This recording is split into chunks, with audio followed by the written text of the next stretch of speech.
ನೀರಿಲ್ಲ, ಔಷಧಿ ಇಲ್ಲ, ಇಂಜೆಕ್ಷನ್ ಇಲ್ಲ. ಹೋಯ್ತು ಹೋಯ್ತು ಹೋಯ್ತು ಹೋಯ್ತು.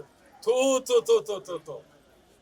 ಆಸ್ಪತ್ರೆಗಳು ಅಲ್ಲಿ ಔಷಧಿನೇ ಸಿಕ್ಕಲ್ಲ. ಆರೋಗ್ಯ ಮಂತ್ರಿ ಏನ್ ಮಾಡ್ತಾ ಇದ್ದೀರಿ ನೀವು?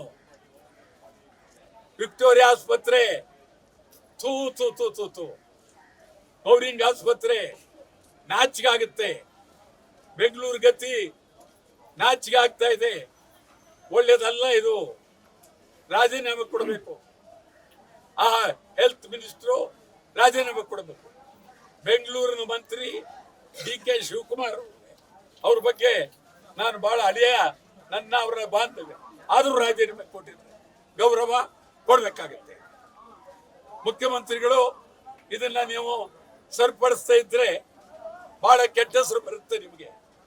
ಬೆಂಗಳೂರಿಗೆ ವಿಶೇಷವಾಗಿ ಬೆಂಗಳೂರಿಗೆ ಒಬ್ಬರು ಮಂತ್ರಿ ಸಾಕಾಗೋದಿಲ್ಲ.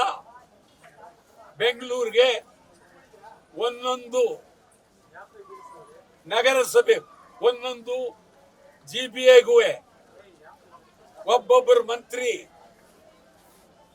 ಸುಮಾರು ಎಷ್ಟಿದೆ? ಐದು ಜನ ಮಂತ್ರಿಗಳು ಬೇಕು. 5 ಜನ ಮಂತ್ರಿಗಳು ಬೇಕು.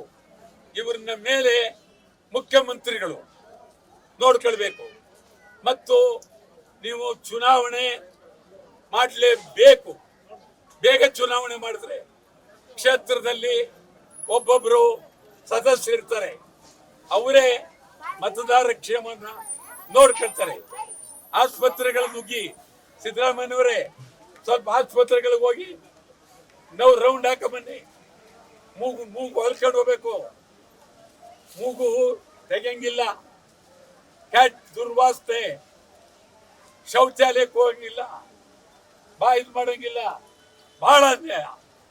ಆ ದೃಷ್ಟಿಯಿಂದ ಕನ್ನಡ ಚಳವಳಿ ವಾಟಾಳ್ ಪಕ್ಷ ನಿರಂತರವಾಗಿ ಬೆಂಗಳೂರು ಉಳಿಸಿ ಅಂತ ಇವತ್ತಿನಿಂದ ಹಂತ ಹಂತ ಚಳವಳಿ ಮಾಡ್ತೀವಿ.